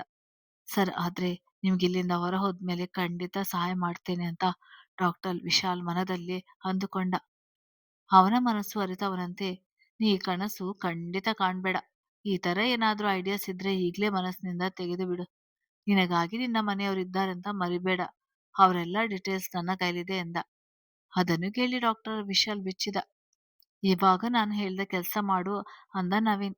ನಡುಗುವ ಕೈಯಿಂದಲೇ ಎಲ್ಲಾ ವೈರ್ಗಳನ್ನು ಕನೆಕ್ಟ್ ಮಾಡಿದ ವಿಶಾಲ್. ಪ್ರಮೋದ್ ಬಾಯಿಗೆ ಮೌತ್ ಗಳನ್ನು ಇಟ್ಟು ಸೆಟ್ಟಿಂಗ್ಸ್ ಹೋಗಿ ಸ್ವಲ್ಪ ಕಡಿಮೆ ಪವರ್ ಬರೋ ತರ ಸೆಟ್ ಮಾಡಿದ. ನವೀನ್ ಎದ್ದು ಬಂದ. ಅವನ ವೋಲ್ಟೇಜ್ ಜಾಸ್ತಿ ಬರುವ ಹಾಗೆ ಸೆಟ್ ಮಾಡ್ದ. ಸರ್ ಎಂದು ಗಾಬರಿಯಿಂದ ಅಂದ ವಿಶಾಲ್. ಸರ್, ಇವರು ಸತ್ತೇ ಹೋಗ್ತಾರೆ. ಇಲ್ಲದಿದ್ರೆ ಬ್ರೈನ್ ಡ್ಯಾಮೇಜ್ ಆಗ್ಬೋದು. ಮತ್ತೆ ನೀವೇ ಅವರಿಗೆ ಟ್ರೀಟ್ಮೆಂಟ್ ಕೊಡ್ಬೇಕಾಗುತ್ತೆ ಅಂದ ವಿಶಾಲ್ ತುಸು ಕೋಪದಿಂದಲೇ. ಅವನ ಮುಖವನ್ನೇ ದೀರ್ಘವಾಗಿ ನೋಡಿದ ನವೀನ್. ಅವನಿಗೆ ಕೆಲ ವರ್ಷಗಳಿಂದ ನಡೆದದ್ದು ಯಾವುದು ನೆನಪಿರಬಾರ್ದು ಎಂದು ತಪ್ಪಿಸಿಕೊಂಡು ಹೋಗ್ಬಾರ್ದು. ಈ ತರ ಮಾಡು, ಅದು ಬಿಟ್ಟು ಬೇರೇನಾದ್ರೂ ಮಾಡಿದ್ರೆ ಗೊತ್ತಲ್ಲ ನಾನು ಏನ್ ಮಾಡಕ್ಕೋ ಏಸೋಲ್ಲ ಅಂದ. ವಿಶಾಲ್ ಮತ್ತೆ ಅಸಹಾಯಕನಂತೆ ಪ್ರಮೋದ್ ಕೈ ಹಿಡಿದು ಕ್ಷಮಿಸಿ ಎಂದು ಬಟನ್ ಪ್ರೆಸ್ ಮಾಡಿದ. ಪ್ರಮೋದ್ ಸ್ಥಿತಿ ಅತ್ಯಂತ ಹೀನಕರವಾಗಿತ್ತು. ನವೀನ್ ಅಣತಿಯಂತೆ ಮತ್ತೆರಡು ಬಾರಿ ಶಾಕ್ ಹೊಡಿಸಲಾಯಿತು. ಪ್ರವೀಣ್ ಕಣ್ಣಲ್ಲಿ ಒಂದು ಹನಿ ಕಣ್ಣೀರು ಜಾರ್ಲಿಲ್ಲ. ಮಾನಸಿಕವಾಗಿ ಆಲ್ರೆಡಿ ಸತ್ತು ಹೋಗಿದ್ದ. ಪ್ರಮೋದ್ ಪ್ರಜ್ಞೆ ಕಳೆಯುವ ಮುಂಚೆ ದೀರ್ಘವಾಗಿ ನವೀನ್ನನ್ನೇ ದಿಟ್ಟಿಸಿದ. ಈ ಜನ್ಮದಲ್ಲಿ ನಿನ್ನ ಸಂಹಾರ ನನ್ನ ಕೈಯಲ್ಲಿಲ್ಲ. ಮುಂದಿನ ಜನ್ಮ ಅಂತಿದ್ರೆ ನಿನ್ನ ಸಾವು ನನ್ನ ಕೈಯಲ್ಲೇ. ನವೀನ್ ತನ್ನ ಚೇಳಗಳಿಗೆ ಪ್ರಮೋದ್ನನ್ನು ನೋಡಿಕೊಳ್ಳಲು ಹೇಳಿ ಡಾಕ್ಟರ್ ವಿಶಾಲ್ ಅನ್ನು ಕರೆದುಕೊಂಡು ಹೊರಟ. ಸ್ವತಃ ಪ್ರಮೋದ್ಗೂ ತಿಳಿದಿರಲಿಲ್ಲ ಅವನ ಸಾವು ತನ್ನ ಕೈಯಲ್ಲೇ, ಅದು ಈ ಜನ್ಮದಲ್ಲಿ ಅಂತ. ಇದು ಸೃಷ್ಟಿಕರ್ತನ ಮಹಿಮೆ. ಸತತ 3 ದಿನಗಳ ನಂತರ ವಿಸ್ಮಯಳಿಗೆ ಪ್ರಜ್ಞೆ ಬಂತು. ಡಾಕ್ಟರ್ ಎಣಿಕೆಯಂತೆ ಅವಳಿಗೆ ಮೆಮೊರಿ ಲಾಸ್ ಆಗಿತ್ತು. ತನ್ನೆಲ್ಲ ಹಳೆಯ ನೆನಪು ಕಳೆದು ಹೋಗಿದ್ದಳು. ಡಾಕ್ಟರ್ ಆರತಿ ಅವರು ಮಾನಸಿಕವಾಗಿ ಅವಳ ಪ್ರಶ್ನೆಗಳಿಗೆ ಉತ್ತರಿಸಲು ರೆಡಿಯಾಗಿದ್ದರು. ಸ್ವಲ್ಪ ಸಮಯದ ಬಳಿಕ ಅವಳಿಗೆ ಎಲ್ಲ ಹೇಳುವುದೆಂದು ತೀರ್ಮಾನಿಸಿದರು ಕೂಡ. ಅವಳು ಮತ್ತೆರಡು ದಿನ ತಾನು ಯಾರು ಎಂದು ನೆನಪಿಸಿಕೊಳ್ಳುವುದರಲ್ಲಿ ಕಳೆದು ಹೋದಳು. ಹಾಗಾಗಿ ಬಂದು ಹೋಗುತ್ತಿದ್ದ ಡಾಕ್ಟರ್ ಆರತಿ ಮತ್ತು ಹರಿಪ್ರಸಾದ್ರನ್ನೇ ತನ್ನ ತಂದೆ ತಾಯಿ ಅಂತ ತಿಳಿದಳು. ಸುಮಾರು 45 ದಿವಸಗಳ ನಂತರ ಹಾಸ್ಪಿಟ್ಲಿಂದ ಮನೆಗೆ ಬಂದರು. ಮತ್ತೆ ಒಂದೆರಡು ದಿನಗಳು ಕಳೆದವು. ವಿಸ್ಮಯಳಲ್ಲಿ ಯಾವುದೇ ಬದಲಾವಣೆಗಳು ಕಾಣಲಿಲ್ಲ. ಸುಮ್ಮನೆ ಎಲ್ಲೋ ನೋಡುತ್ತಾ ಇರುವುದು, ಊಟ ಕೊಟ್ಟರೆ ಬಾಯಿ ತೆರೆಯುವುದು, ಯಾವಾಗಲೂ ಏನು ಯೋಚಿಸ್ತಿರುವಂತೆ ಇರುವುದು. ರಾತ್ರಿ ನಿದ್ದೆಯಲ್ಲಿ ಅಣ್ಣ, ಅಪ್ಪ, ಅಮ್ಮ, ಅಕ್ಕ ಅಂತ ಬಡಬಡಿಸಿಕೊಂಡು ಕೂಗಿ ಕಿರಿಚುವುದು. ಆರತಿಯವರು ತುಂಬಾ ಮಾತನಾಡಿಸಲು ಪ್ರಯತ್ನಿಸಿದರೆ ಒಂದೆರಡು ಮಾತನಾಡುತ್ತಿದ್ದಳು. ಇಷ್ಟೆಲ್ಲ ಆದರೂ ಆರತಿ ಮತ್ತು ಹರಿಪ್ರಸಾದ್ ರವರು ಅವಳಿಗೆ ತಂದೆ ತಾಯಿ ಅನ್ನುವ ಯಾವ ಭಾವವೂ ಬಂದಿರಲಿಲ್ಲ. ಅದೇ ಒಂದು ಅಚ್ಚರಿಯಾಗಿತ್ತು ಸ್ವತಃ ವಿಸ್ಮಯಳಿಗೆ. ಅದನ್ನು ಗಮನಿಸಿದ ಆರತಿ ಅವರು ತಾವ ಅವಳ ತಂದೆ ತಾಯಿ ಅಲ್ಲ ಅನ್ನುವ ಸತ್ಯ ಅವಳಿಗೆ ತಿಳಿಸುವುದೆಂದು ತೀರ್ಮಾನಿಸಿದರು. ಅವಳನ್ನು ಹಾಸ್ಪಿಟ್ಲಿನಿಂದ ಮನೆಗೆ ಕರೆತಂದ ಮೇಲೆ ದಿನದಿಂದ ಅವಳನ್ನು ಮಗಳೇ ಎಂದು ಕರೆಯುತ್ತಿದ್ದರು. ಇಲ್ಲವಾದ್ರೆ ತಮ್ಮ ಮಗಳಂತೆ ಕಾಣುತ್ತಿದ್ದರಿಂದ ಹರ್ಷಿತಾ ಎಂದೇ ಕರೆಯುತ್ತಿದ್ದರು. ಇದು ಕೂಡ ಡಾಕ್ಟರ್ ಅಣತಿಯಂತೆ ಕೂಡ. ಯಾವತ್ತೂ ಅವಳ ನಿಜವಾದ ಹೆಸರಿಡಿದು ಕರೆದೇ ಇಲ್ಲ. ಒಂದು ದಿನ ದಂಪತಿಗಳಿಬ್ಬರು ಅವಳನ್ನು ಕೂರಿಸಿಕೊಂಡು ಮಾತನಾಡಲು ಶುರು ಮಾಡಿದರು. ನಿಂಗೆ ಅನಿಸಿದೆ ಅಲ್ವಾ ನಾವು ನಿಮ್ಮ ತಂದೆ ತಾಯಿ ಅಲ್ಲ ಅಂತ, ಅದು ನಿಜ ಅಂದರು. ವಿಸ್ಮಯಳಿಗೆ ಆಶ್ಚರ್ಯವಾಯಿತು. ಮತ್ತೆ ನನ್ನ ಅಪ್ಪ ಅಮ್ಮ ಎಲ್ಲಿದ್ದಾರೆ ಆಸಕ್ತಿಯಿಂದ ಕೇಳಿದಳು. ಅದನ್ನು ಗಮನಿಸಿದ ಆರತಿಯವರು, ನಿನ್ನ ತಂದೆ ತಾಯಿ ಇದ್ದಾರೆ, ಆದ್ರೆ ನೀನು ಅಲ್ಲಿ ಹೋಗುವಂತಿಲ್ಲ, ನಿನ್ನ ಜೀವಕ್ಕೆ ಅಪಾಯ ಹೋದರೆ ಎಂದಾಗ ಗಾಬರಿಯಾಯಿತು ವಿಸ್ಮಯಳಿಗೆ. ನಾನು ಒಂದೊಂದಾಗಿ ನಿನ್ನ ಫ್ಯಾಮಿಲಿ ಬಗ್ಗೆ ಹೇಳ್ತೇನೆ, ಆದ್ರೆ ನೀನು ಯಾವುದನ್ನು ತೀರ ನೆನಪು ಮಾಡೋಕೆ ಹೋಗ್ಬೇಡ, ಅದು ನಿನ್ನ ಜೀವಕ್ಕೆ ಅಪಾಯ ಎಂದರು ಹೆದರಿಕೊಳ್ಳುತ್ತಾ ಆರತಿಯವರು. ಇಲ್ಲಮ್ಮ ಹೇಳಿ. ಅದು ನಿನ್ನ ನಿಜವಾದ ಹೆಸರು ವಿಸ್ಮಯ, ಅಣ್ಣನ ಹೆಸರು ಪ್ರಮೋದ್, ಪೊಲೀಸ್ ಆಫೀಸರ್, ಅಕ್ಕ ವಿಶಾಖ, ಅಪ್ಪ ವಿಠಲ್ರಾವ್, ಅಮ್ಮ ಪ್ರಭಾವತಿ, ಚಿಕ್ಕಪ್ಪ ಉಮೇಶ್ ರಾವ್, ಚಿಕ್ಕಮ್ಮ ಕುಸುಮ ಎಂದು ವಿವರಿಸ್ತಾ ಹೋದಂತೆ ವಿಸ್ಮಯ ತನ್ನನ್ನು, ಅಣ್ಣನನ್ನು, ಅಕ್ಕನನ್ನು ಎಲ್ಲರನ್ನೂ ನೆನಪಿಸಿಕೊಳ್ಳಲು ನೋಡಿದಳು. ತಲೆ ಸುತ್ತಿದಂತಾಗಿ ಅಮ್ಮ ಎಂದು ಕಿರುಚಿ ಪ್ರಜ್ಞೆ ಕಳೆದುಕೊಂಡಳು. ಆರತಿಯವರಿಗೆ ಗಾಬರಿಯಾಗಿ ಕೆಲಸದವರ ಸಹಾಯದಿಂದ ರೂಮಲ್ಲಿ ಮಲಗಿಸಿ ಡಾಕ್ಟರ್ ಯತೀಶ್ರಿಗೆ ಕಾಲ್ ಮಾಡಿದ್ರು. ಅವರು ಸಡನ್ ಆಗಿ ಎಲ್ಲ ನೆನಪು ಮಾಡಿಕೊಳ್ಳಲು ಹೋಗಿ ಪ್ರಜ್ಞೆ ತಪ್ಪಿದೆ, ಇನ್ನು ಸದ್ಯಕ್ಕೆ ಪೂರ್ತಿಯಾಗಿ ಹುಷಾರಾಗದೆ ಏನು ಹೇಳ್ಬೇಡಿ ಎಂದು ಅವಳಿಗೆ ಕೊಡಲು ಇಂಜೆಕ್ಷನ್ ಸೂಚಿಸಿದರು. ಮರುದಿನ ಬೆಳಿಗ್ಗೆ ಎದ್ದ ವಿಸ್ಮಯ ತನಗೆ, ನೀವು ಅಪ್ಪ ಅಮ್ಮನ ಬಗ್ಗೆ ಹೇಳ್ತೀನಿ ಅಂದಿದ್ರಲ್ವಾ ಅಮ್ಮ ಎಂದಾಗ, ಹೌದು, ಇವಾಗ ಅದರ ಬಗ್ಗೆ ಈಗ ಬೇಡ, ಅದನ್ನೆಲ್ಲ ಕೇಳಿಸಿಕೊಂಡು ನಿನ್ನ ಆರೋಗ್ಯ ಹಾಳು ಮಾಡಿಕೊಂಡೆ, ನಾನೇ ಎಲ್ಲ ಸಮಯ ಬಂದಾಗ ಹೇಳ್ತೇನೆ ಎಂದು ಮೃತವಾಗಿ ಗದರಿದರು. ಸರಿ ಎಂದು ಸುಮ್ಮನಾದಳು. ನಂತರದ ದಿನಗಳಲ್ಲಿ ವಿಸ್ಮಯ ಅಂತ ಕರೆದರೂ ಬೆಚ್ಚಿ ಬೀಳುತ್ತಿದ್ದಳು. ಹಗಲು ರಾತ್ರಿ ಆರತಿಯವರ ಜೊತೆ ಇರಬೇಕಾಗಿತ್ತು. ಇದರಿಂದ ಈ ವಿಸ್ಮಯ ಅಂತ ಕರೆಯುವುದೇ ಬಿಟ್ಟರು. ಹೊರಗಡೆ ಹೋಗಲು ಭಯ ಪಡುತ್ತಿದ್ದಳು. ಆರತಿಯವರು ಸ್ವಲ್ಪ ಸಮಯ ಇಲ್ಲಿಂದ ಬೇರೆ ಕಡೆ ಕರೆದೊಯ್ದರೆ ಸರಿ ಹೋಗ್ಬೋದೆಂದು ತಮ್ಮ ಮಗನ ಬಳಿ ಅಮೆರಿಕಕ್ಕೆ 3 ತಿಂಗಳಿಗಾಗಿ ಹೋಗುವುದೆಂದು ತೀರ್ಮಾನಿಸಿದರು. ಆದ್ರೆ ವಿಸ್ಮಯಳನ್ನು ಕರೆದೊಯ್ಯುವುದು ಸುಲಭ ಆಗಿರಲಿಲ್ಲ. ಅದಕ್ಕೆ ಅವಳನ್ನು ಅನಾಥೆ ಎಂದು ಕಾನೂನಿನ ಮೂಲಕ ದತ್ತು ತೆಗೆದುಕೊಳ್ಳುವುದು ಕಷ್ಟವಾಗಿರಲಿಲ್ಲ. ಇದಕ್ಕೆ ಕಮಿಷನರ್ ಸರ್ ವಿಜಯಸಿಂಹರ ಅನುಮತಿಯೂ ಇತ್ತು. ವಿಸ್ಮಯ ಆದ್ಯ ಆಗಿ ಬದಲಾದಳು. ಅವಳ ಐಡೆಂಟಿಟಿ ಎಲ್ಲದರಲ್ಲೂ ಆದ್ಯ ಆದಳು. ಆರತಿಯವರು ಆದ್ಯಳನ್ನು ಅಮೆರಿಕಕ್ಕೆ ಕರೆದೊಯ್ದರು. ಅಲ್ಲಿ ಆರತಿಯವರ ಮಗ ಡಾಕ್ಟರ್ ಆದೇಶ್ ಕಾರ್ಡಿಯಾಲಜಿಸ್ಟ್ ಆಗಿ ಹೈಯರ್ ಸ್ಟಡಿ ಮಾಡುತ್ತಿದ್ದ. ಸಡನ್ ಆಗಿ ಬಂದ ತಂದೆ ತಾಯಿ ಜೊತೆಗೆ ತನಗೊಂದು ತಂಗಿಯನ್ನು ಕರೆತರುತ್ತಾರೆ ಎಂದು ಅವ ಎನಿಸಿರಲಿಲ್ಲ. ಮುದ್ದಾದ ತಂಗಿಯ ಕತೆ ಕೇಳಿ ಮರುಗಿದ್ದ. ಅವಳನ್ನು ಮೊದಲಿನಂತೆ ಉತ್ಸಾಹದಿಂದ ಇರುವಂತೆ ಮಾಡುವುದು ತನ್ನ ಜವಾಬ್ದಾರಿ ಎಂದ. ತಾವು ಕರೆದುಕೊಂಡು ಬಂದಿದ್ದು ಸಾರ್ಥಕವೆನಿಸಿತು ಹರಿಪ್ರಸಾದ್ ದಂಪತಿಗಳಿಗೆ. ಆದೇಶ್ ಆದ್ಯಳನ್ನು ತುಂಬಾ ಚೆನ್ನಾಗಿ ನೋಡಿಕೊಂಡ. ಅವನ ಪ್ರೀತಿ ಆರೈಕೆಯಲ್ಲಿ ಮೊದಲಿನಂತೆ ಅರಳು ಹುರಿದಂತೆ ಮಾತನಾಡದಿದ್ದರೂ ಮೃದುವಾಗಿ ನಾರ್ಮಲ್ ಆಗಿ ಮಾತನಾಡತೊಡಗಿದಳು. ಆದರೂ ಅಪರಿಚಿತರೆದುರಿಗೆ ಯಾರಾದರೂ ಎದುರಿಗೆ ಬಂದರೆ ಹೆದರುತ್ತಿದ್ದಳು. ಅವಳು ಸ್ವಲ್ಪ ನಾರ್ಮಲ್ ಆಗುತ್ತಿದ್ದಂತೆ ಮತ್ತೆ ಇಂಡಿಯಾಗೆ ಹೊರಡಲು ಅನುವಾದರು. ಆ ವರ್ಷದ ಮೆಡಿಕಲ್ ಕಾನ್ಫರೆನ್ಸ್ ಮುಗಿಸಿ ಹೋಗಲು ಹೇಳಿದಾಗ 3 ತಿಂಗಳನ್ನು 6 ತಿಂಗಳಾಗಿ ವಿಸ್ತರಿಸಿದರು. ಹರಿಪ್ರಸಾದ್‌ರನ್ನು ಹುಷಾರಾಗಿ ನೋಡಿಕೊಳ್ಳಲು ಹೇಳಿದ. ಇನ್ನೊಂದು ಬಾರಿ ಹೃದಯಾಘಾತವಾದರೆ ಕಷ್ಟವೆಂದ. ಆರತಿ ಅವರಿಗೆ ಕಾನ್ಫರೆನ್ಸ್‌ಗೆ ಆಹ್ವಾನವಿದ್ದುದರಿಂದ ತಮಗೆ ಬಂದ ಟಾಪಿಕ್‌ಗೆ ತಯಾರಾದರು. Internal medicine and primary care ವಿಷಯದಾಗಿತ್ತು. 6 ತಿಂಗಳು ಹೇಗೆ ಕಳೆದುದೆಂದು ತಿಳಿಯಲಿಲ್ಲ. ಮತ್ತೆ ಇಂಡಿಯಾಗೆ ಹೋಗುವುದೆಂದು ತಿಳಿದು ಭಯವಾಗಿತ್ತು ಆದ್ಯಳಿಗೆ. ಡಾಕ್ಟರ್ ಆರತಿ ಅವರು ಕಾನ್ಫರೆನ್ಸ್‌ನಲ್ಲಿ ತಮ್ಮ ವಿಷಯವನ್ನು ಅಚ್ಚುಕಟ್ಟಾಗಿ ಮಂಡಿಸಿದರು. ಮಗನದು ಕೆಲವೇ ತಿಂಗಳಲ್ಲಿ ತನ್ನ ಹೈಯರ್ ಸ್ಟಡಿ ಮುಗಿಸಿ ಇಂಡಿಯಾಗೆ ವಾಪಸ್ಸಾಗುವನಿದ್ದ. ಅದರಿಂದ ಪತಿ ಹರಿಪ್ರಸಾದ್ ಮಗಳು ಆದ್ಯಳೊಡನೆ ಇಂಡಿಯಾಕ್ಕೆ ವಾಪಸ್ಸಾದರು. ಬೆಂಗಳೂರು ಕೆಂಪೇಗೌಡ ಇಂಟರ್ನ್ಯಾಷನಲ್ ಏರ್ಪೋರ್ಟ್‌ನಲ್ಲಿ ಆದ್ಯ ಲಗೇಜ್ ರೂಮ್ ಸ್ವಲ್ಪ ದೂರದಲ್ಲಿ ಚೇರ್ ಮೇಲೆ ಕುಳಿತಿದ್ದಳು. ಡಾಕ್ಟರ್ ಆರತಿ ಅವರು ಮತ್ತು ಹರಿಪ್ರಸಾದ್ ಒಳಗಡೆ ತಮ್ಮ ಲಗೇಜ್ ರಿಸೀವ್ ಮಾಡ್ಕೊಳ್ತಿದ್ರು. "Can I sit here?" ಅನ್ನುವ ಗಂಡಸಿನ ಧ್ವನಿ ಕೇಳಿ ಭಯದಿಂದಲೇ ಕತ್ತು ಎತ್ತಿದಳು. ಅವಳು ಭಯದಲ್ಲಿ ಬದುಕುತ್ತಿದ್ದಳು. ಆರತಿಯವರು ಒಂದು ನಿಮಿಷ ಅವಳ ಕಣ್ಣೆದುರು ಇಲ್ಲದಿದ್ದರೆ ಹೆದರಿ ನಡುಗುತ್ತಿದ್ದಳು. ಯಾರ ಪರಿಚಯ ಇಲ್ಲದೆ ಯಾರಾದರೂ ಮಾತನಾಡಿದರೆ ತನಗೆಲ್ಲಿ ಅಪಾಯ ಮಾಡಲು ಬಂದಿರುವರು ಎನ್ನುವ ಆತಂಕ. ಈಗಲೂ ಅದೇ ಮನಸ್ಥಿತಿ ಅವಳದು. ಇತ್ತ ಆರತಿಯವರು ಅವಳ ಬಗ್ಗೆ ತಿಳಿದುದರಿಂದ ಒಳಗಡೆ ಬೇಗ ಬೇಗ ಫಾರ್ಮಾಲಿಟೀಸ್ ಎಲ್ಲ ಮುಗಿಸುತ್ತಿದ್ದರು. ಅವನು ಇನ್ನೂ ಅವಳ ಪರ್ಮಿಷನ್‌ಗಾಗಿ ಕಾಯುತ್ತಿದ್ದ. ಅವಳ ಪ್ರತಿಕ್ರಿಯೆ ನೀಡದ್ದು ನೋಡಿ ಅಚ್ಚರಿಗೊಂಡ. ಬೇರೆಡೆ ನೋಡಿದ. ಹತ್ತಿರದಲ್ಲೆಲ್ಲೂ ಕೂತುಕೊಳ್ಳಲು ಜಾಗವಿರಲಿಲ್ಲ. ಆದ್ಯ ನಿಧಾನವಾಗಿ ಅವನತ್ತ ತಿರುಗಿದಾಗ ಅವನು ತಿರುಗಿದ್ದ ಇವಳೆಡೆಗೆ.